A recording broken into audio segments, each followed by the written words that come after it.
একজন executive magistrate Tapasi Tabassum Urmi ওনার নাম।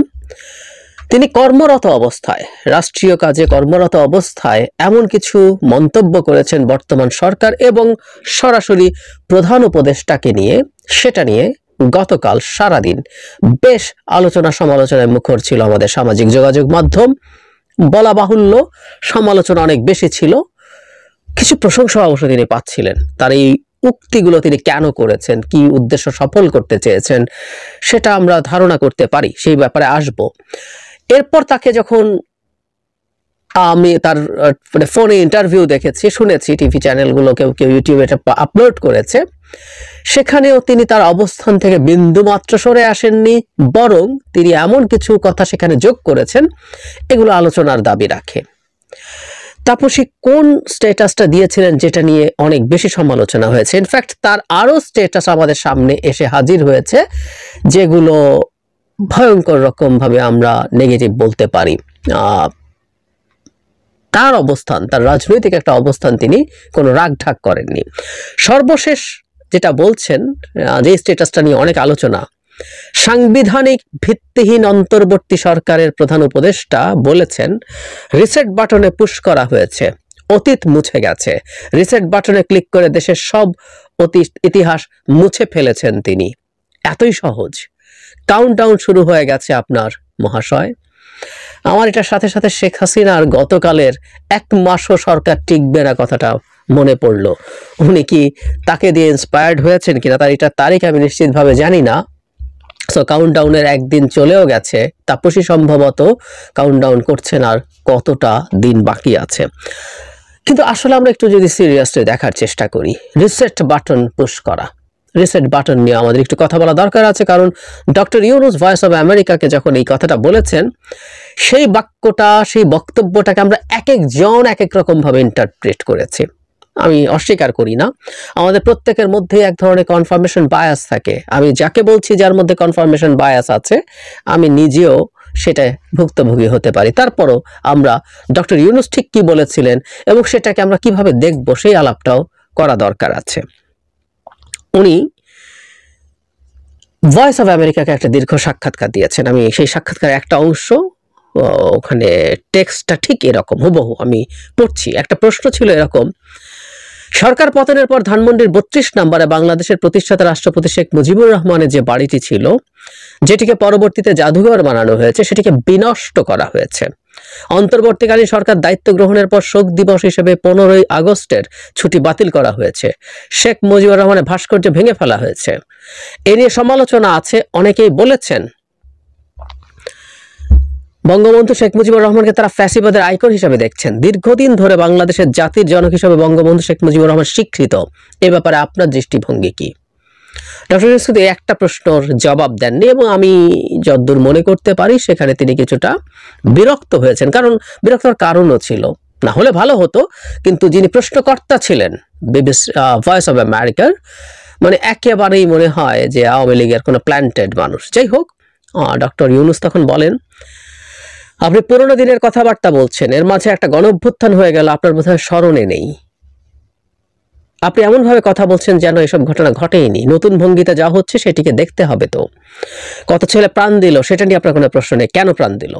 এর ঠিক পরে তিনি বলছেন, প্রথম স্বীকার করতে হবে যে ছাত্ররা বলেছে আমরা রিসেট বাটন পুশ করেছি, এভরিথিং ইজ গন, অতীত নিশ্চিতভাবে চলে গেছে।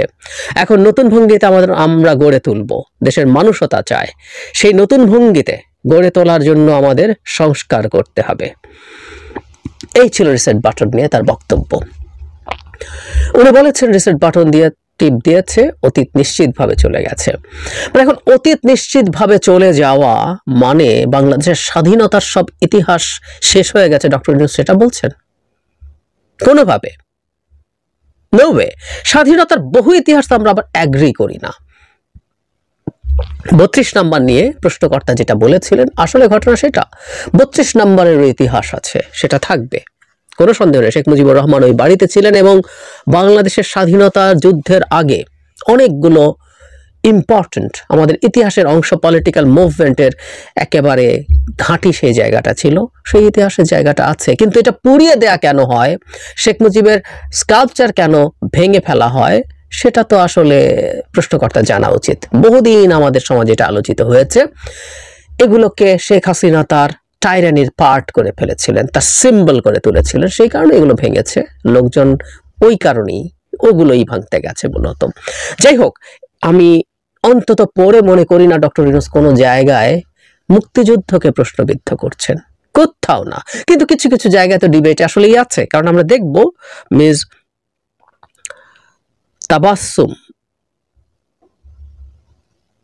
তাপসী তাবাসসুম ফোনে অনেক কথা বলেছেন, সেই কথাগুলো মধ্যে এই ব্যাপারগুলো এসছে। তিনি যেটা বলতে চেয়েছেন একটু খেয়াল করি। উনি এই সরকারকে, মানে ওখানে যতদূর বলেছেন তার চেয়ে অনেক বেশি এসে উনি অনেক বেশি চলে গেছেন ওনার ফোন কলে। তিনি বলছেন দায়িত্বশীলতা বলতে তিনি বোঝেন দেশের উপরে কোনো থ্রেট আসলে সেটার বিরুদ্ধে কথা বলা। আমি একটু পড়ি, আমি কয়েকটা জিনিস টুকে রেখেছি। আমি চাই না আমাদের দেশে কোনো স্বাধীনতা বিরোধী শক্তি ক্ষমতায় আসুক। তিনি মনে করেন ওনার যাকে মনে হয়েছে স্বাধীনতা বিরোধী শক্তি, উনি সেটাকে সেভাবেই ট্রিট করেছেন, এবং উনি ডক্টর ইউনূসের এই সরকারকে স্বাধীনতা বিরোধী শক্তি মনে করেন। তিনি বলছেন রিসেট বাটন পুশ করা মানে সব মুছে দেয়, আমাদের মুক্তিযুদ্ধ, জাতির পিতা, এগুলো সব প্রতিষ্ঠিত সত্য। মানে আমি খুব অবাক হই যে এই ধরনের পদে থেকে একটা মানুষের খুব বেসিক কিছু কাণ্ড জ্ঞান ইতিহাস নিয়ে থাকা দরকার। মানে আমাদের এসব পদে কারা নির্বাচিত হয়, অবশ্য কেউ বলতেই পারেন তখন কোটা টোটা সব ছিল অনেক কিছু, বা কোটা যদি নাও থেকে থাকে, এখানে নির্বাচিত হওয়া নিয়ে প্রশ্ন আছে। অথবা আপনি বোঝেন কি হচ্ছে, কিন্তু আপনি যেহেতু একটা উদ্দেশ্য নিয়ে মাঠে নামছেন, সেইটা আপনি বলতেই চাইছেন। আবার এভাবে বলা যায় কি বলতে হবে না হবে, they should have been much better trained. খেয়াল করি, রিজলভড ইস্যু বলে ইতিহাসে আসলে কিছু থাকে না, কখনো থাকে না। কতগুলো বাস্তবতা থাকে না, সারা পৃথিবীতে তাই হয়। দেশে কতগুলো ফ্যাক্টস থাকে। মুক্তিযুদ্ধের অনেকগুলো ফ্যাক্টস আছে। শেখ মুজিবুর রহমান মুক্তিযুদ্ধের আগে এবং মুক্তিযুদ্ধের সময়টা কি করেছেন, ফ্যাক্টস আছে। সেটার ভিত্তিতে তাকে জাতির পিতা হিসাবে মেনে নেওয়া হবে কিনা, হচ্ছে কিনা, সেই আলাপ তো নিশ্চিত না। এটা রিজলভড ইস্যু না। বাংলাদেশের বহু মানুষ তাকে জাতির পিতা মনে করতে প্রস্তুত নিশ্চয় নন। কোনো একদিন আমরা এই ইতিহাস কোনোদিন তুলব। আমেরিকা যেমন ফাউন্ডিং ফাদার্স আছে, বাংলাদেশে ফাউন্ডিং ফাদার্স লাগবে কিনা সেই আলাপ আসতেই পারে। আর কেউ যদি মেনে না নেয় তাতে কিছু আসে যায় না, এটা রিজলভ কোনো কিছু না। সেটার জন্য যা তা বলে ফেলা যায় না। ইভেন ডক্টর ইউনূস জাতির পিতা কি পিতা না সেই আলোচনায় জানুনি, কিন্তু উনি এটা ঘাড়ে ধরে এনে ইম্পোজ করছেন। উনি বলছেন রিসেট বাটন টিপ দিলে কি 30 লক্ষ শহীদ যাদের জীবনের উপরে এই দেশ দাঁড়িয়ে আছে তারা সবাই বেঁচে যাবেন, ইত্যাদি ইত্যাদি। তারপর তিনি বলছেন মুক্তিযুদ্ধের বিরুদ্ধে যারাই দাঁড়াবে তাদের বিরুদ্ধে তিনি কথা বলবেন। তিনি এটা বলছেন যে উনি এক কথার মানুষ। সরকার যদি একটা আসে মুক্তিযুদ্ধের পক্ষের আর একটা মুক্তিযুদ্ধের বিপক্ষের, তিনি একবার এক এক কথা বলতে পারবেন না। যদিও মুক্তিযুদ্ধের পক্ষ নিয়ে আমি একটু পরেই কথা বলছি। আওয়ামী লীগের মতো মুক্তিযুদ্ধের বিপক্ষ শক্তি বাংলাদেশের ইতিহাসে আর কোনোদিন আসেনি। এই মিস তাপসী তাবাসসুমের ন্যূনতম নীতিবোধ থাকলে তিনি সেটা বুঝতে পারতেন। তিনি এই সরকারকে সেভাবে ব্লেম করতেন না।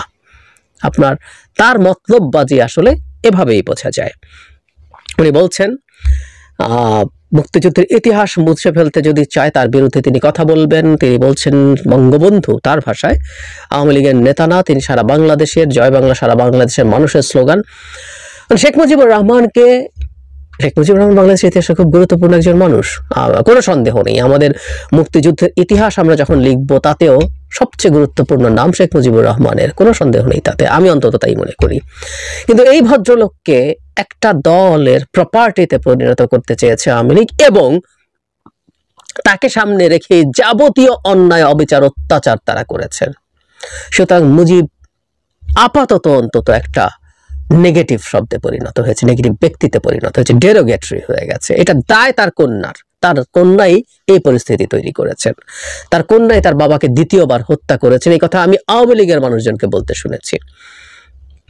তিনি বলছেন এই সরকার স্বাধীনতা বিরোধী, এবং তিনি চান না কোনো স্বাধীনতা বিরোধী সরকার ক্ষমতায় আসুক। ওনার সেই ফোনের যে ইন্টারভিউ আছে সেটাই বলছেন।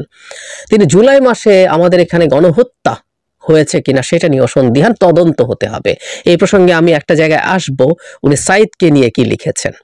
এখানে একটা কথা জরুরি, সেটা হলো জুলাই মাসে গণহত্যা হয়েছে কি হয় নাই সেই আলাপ যখন তিনি করছেন, তখন একটা কথা আমরা বলতেই পারি যে এটা গণহত্যা আসলে যে কনভেনশন সেই অনুযায়ী গণহত্যা না, কিন্তু একটা মারাত্মক ম্যাস কিলিং হয়েছে, কিন্তু তিনি বলছে সেটা তদন্ত করে নাকি নিশ্চিত হতে হবে, বিচারের জন্য তদন্ত লাগবে। কিন্তু সারা পৃথিবী যে রিপোর্ট করলো এই ম্যাস কিলিং হয়েছে এবং তার প্রিয় শেখ হাসিনার বাহিনী এগুলো করেছে এবং তিনিও মাঠে এক্সিকিউটিভ ম্যাজিস্ট্রেট হিসাবে কোনো দায়িত্ব পালন করেছেন কিনা সেটাও আমাদের খুঁজে দেখা দরকার আছে, কিন্তু ওনার এটার জন্য তদন্ত লাগবে উনি বলছেন।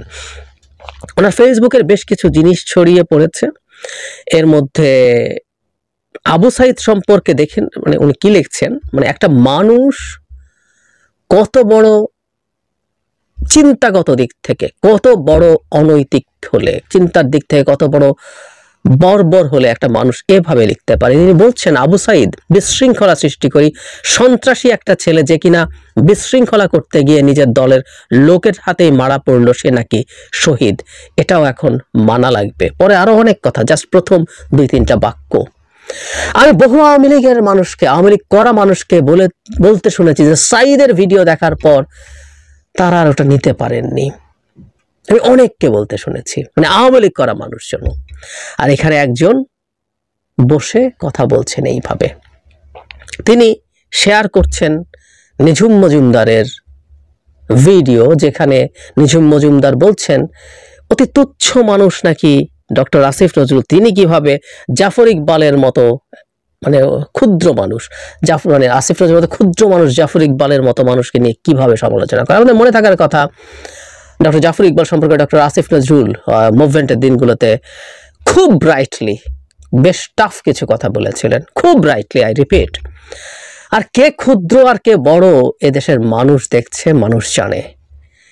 একজন আসিফ নজরুলের তুলনায় একজন জাফর ইকবাল ইজ নবডি, কেউ না, উনি জিরো নন।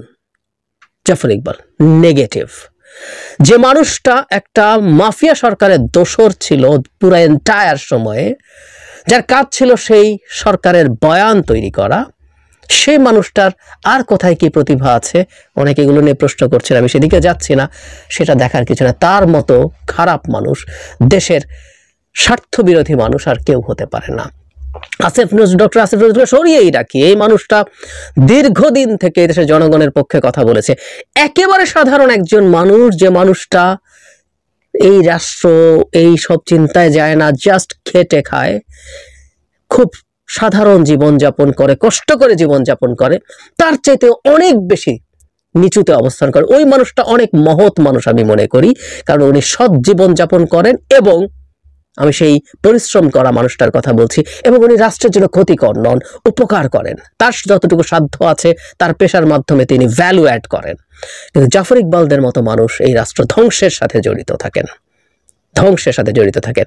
এটাকে এই তাপসিতা বাসুম মনে করছেন, আমি জানি না ওই ভিডিওর কন্টেন্ট কি আছে, ওই ভদ্রলোকের ভিডিও অ্যানালিসিস কোনোদিন শুনতে যাইনি, কিন্তু এটা হেডলাইন যখন এরকম হয় সেটাকে শেয়ার করার যোগ্য বলে মনে করছেন এই ম্যাজিস্ট্রেট। স্বাধীনতার পক্ষ আর স্বাধীনতার বিপক্ষ শক্তি, মিস তাপসীর খুব ভালো হতো যদি সংবিধানের আমাদের যে প্রিয়াম্বলে লেখা আছে, আমাদের স্বাধীনতার ঘোষণাপত্র, সাম্য, মানবিক মর্যাদা, সামাজিক ন্যায় বিচার, এটা যদি আমাদের স্বাধীনতার পক্ষে থাকার বিষয়, স্বাধীনতা চেতনা হয়ে থাকে, জাস্ট মিলিয়ে নিলেই চলবে। অত্যন্ত বেসিক নলেজ সম্পর্কে যে কেউ বলতে পারে আওয়ামী লীগের মতো স্বাধীনতা বিরোধী শক্তি বাংলাদেশের ইতিহাসে আর কোনোদিন ছিল না। একটা নির্বাচনের সঠিক পাওয়ার ট্রান্সফার না হওয়ার কারণে যে বাংলাদেশ তৈরি হয়ে গিয়েছিল, যুদ্ধ হয়ে গিয়েছিল, যেটাতে আমরা স্বাধীন হয়ে গেলাম, সেই নির্বাচনটুকু বাংলাদেশে তার প্রিয় দল আওয়ামী লীগ, শেখ হাসিনা রাখেননি। সুতরাং উনি যখন স্বাধীনতা বিরোধী শক্তি বলেন, একটু ভেবে তার বলা উচিত, বলা দরকার, ইতিহাসে আর কখনো আসেনি।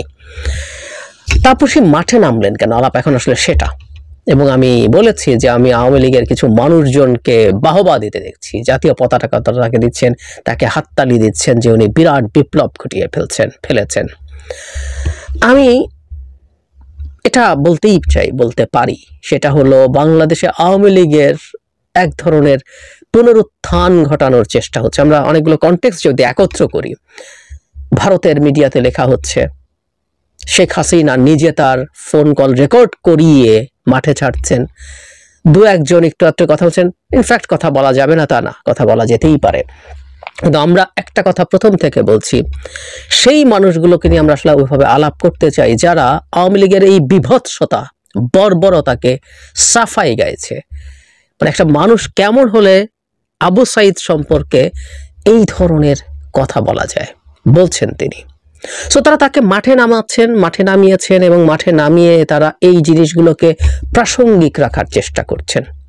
এবং যেটা হয় আমাদের এখানে যেটাই ঘটুক না কেন এটাকেই ফুলিয়ে ফাঁপিয়ে ভারতের বেশ কিছু মিডিয়া আছে বসে আছে বলার জন্য, এবং তারা এখন দেখাবেন দেখো সরকারি চাকরিতে থেকেও এই রকম একজন প্রতিবাদ করেছে, এত ভালোবাসে তারা প্রিভিয়াস রেজিমকে, এবং একজন সরকারি চাকরি করেও ডক্টর ইউনূসের স্বাধীনতা বিরোধিতা করছে।